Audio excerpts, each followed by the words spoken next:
I happened across an interesting editorial on The Atlantic by Emily Oster titled, "Let's Declare a Pandemic Amnesty.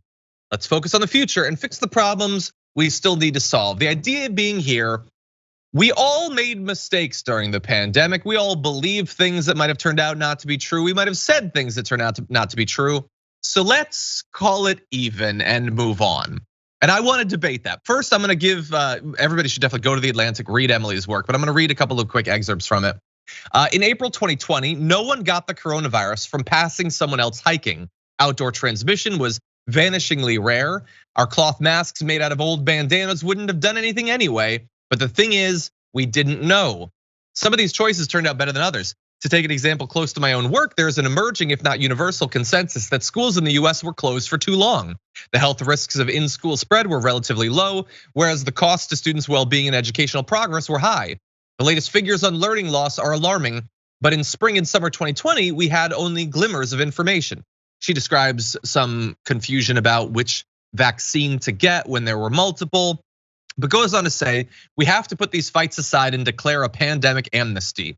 We can leave out the willful purveyors of actual misinformation while forgiving the hard calls that people had no choice but to make with imperfect knowledge.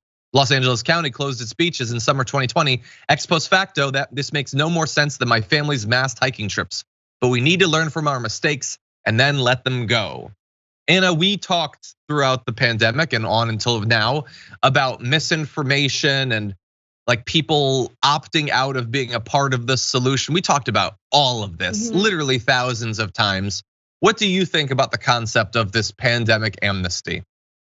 I mean, I think it's totally fine to give people a pass. I think needlessly obsessing over recommendations on what to do based on bad information at the time, it just doesn't make sense to harp on it, right? People were doing what they thought and advocating for what they thought would keep themselves and others around them safe.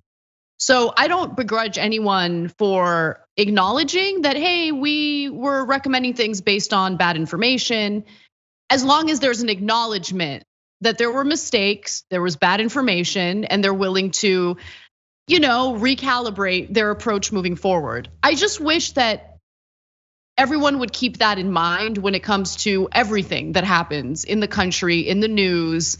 Sometimes we're so hell-bent on being right that regardless of how much evidence countering what we already think comes out, like I just think there's this urge, and it doesn't even matter what your political ideology is, to just reject the new information so you can keep claiming that what you had already said is right. I can't stand it when that happens, and I feel like that happens a lot because people don't like to admit that they're wrong. And I think it's actually strength to admit you were wrong.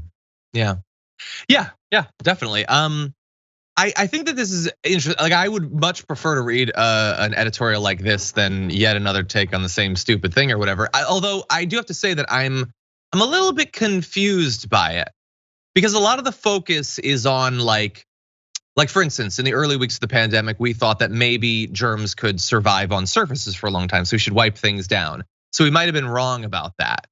My response would be, who cares? Like, who's mad at someone else for having been wrong about that? Who still talks about that? Like the idea that you would use literally whatever you have to cover your face when it was difficult to get a mask. People were doing the best that they could. Like, who's mad at someone for using a mask or erring on the side in a public hike or whatever and not going near people who are actively breathing out? Like the thing that sort of bothers, continue. No, I just wanted to kind of respond to what you just said because I mean, look, there was a lot of judgment depending on where you were in the country, right? So I can say from personal experience that I unfortunately had to deal with both sides, like going around the neighborhood judging people for either not wearing a mask while outdoors hiking or wearing a mask while outdoors walking my dog, right? Yeah. And in both instances, don't talk to strangers. Just don't. That's it. That is our standing policy. Yeah, don't 100%. Talk to me. Yeah. The thing for me though about this is like, if you had a pie chart of getting things wrong and the damage that it's done, like thinking that you should wipe down your groceries what segment of that pie is that? Like erring on the side of wearing a mask. What segment of the idea that we really took it way too seriously. 1 million people died even with us overreacting. I don't think the overreaction is the bad thing. And look, I'm acknowledging that Emily goes out of her way to say, I'm not talking about the willful misinformers, but my point would be, that's the whole thing though. Like, I could be wrong. I don't think a lot of people are like meeting up with a friend and being like, 2 years ago, you were dead wrong and I'm mad at you. The misinformation that truly mattered was the willful misinformers. And it isn't just in hindsight that we have an issue with this. These people weren't serious at the time. They did not believe that the misinformation they were spreading, their active efforts to get people to not comply with literally any measure designed to reduce the spread of COVID was the best way to go. They just didn't care and or thought that pretending that the COVID wasn't real was beneficial politically to Donald Trump and the Republicans during the 2020 election, and was an organizing principle for the base following that election. That's if there is a story of misinformation, it is the willful misinformation. It's not about people thinking that a KN95 was 10% better than an N90. Like, that's not the significant part. And so I think this amnesty for regular people is fine. I also think that it's probably not necessary. I do think though that coming out of this, we should remember for the rest of our lives, the people who actively encouraged people, especially people who agree with them politically, to die from COVID. I don't want us to ever forget about that. Yeah, I mean, honestly, John, it's an op-ed. It doesn't even matter, right? So it's just, this is an issue that's important to me, and I don't want the narrative to be. Yeah, you get the last word. I think it's about, honestly, people who not only acted on the bad information for themselves, but went around hounding others or judging others for not carrying out certain behaviors that ended up not being effective toward preventing the spread of the virus and all of that. I think that's what it's about, right? Yeah. Some of us got super animated for good reason. I mean, I remember getting super animated when it came to the vaccine, and there was like a tiny window of time where I heard my mom questioning the efficacy of the vaccine. I was like, I freaked out, right? Now, the vaccine, of course, ended up being very effective, and my mom is immunocompromised, so I'm really glad that she got it.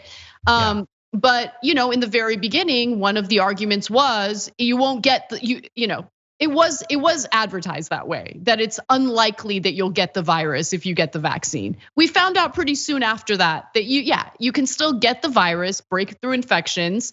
It reduces the likelihood, but breakthrough infections still happen. But at the end of the day, the vaccine is the most important thing. Exactly. It prevents people from being hospitalized. It prevents them from dying from COVID. Yeah. Exactly.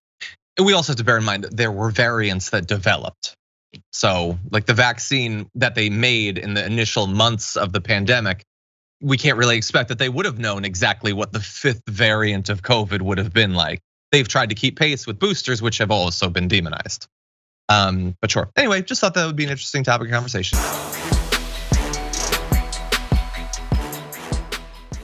Check out the Damage Report podcast each day, wherever you get your podcasts, whether Pocket Casts or Stitcher or iTunes. You can join me as I give you the news and stories you want, with a range of co-hosts and interview guests jumping in on the fun each day. Again, that's the Damage Report, wherever you get your podcasts. And if you get them at iTunes, don't forget to rate and review. Sometimes I'll read them live on the show.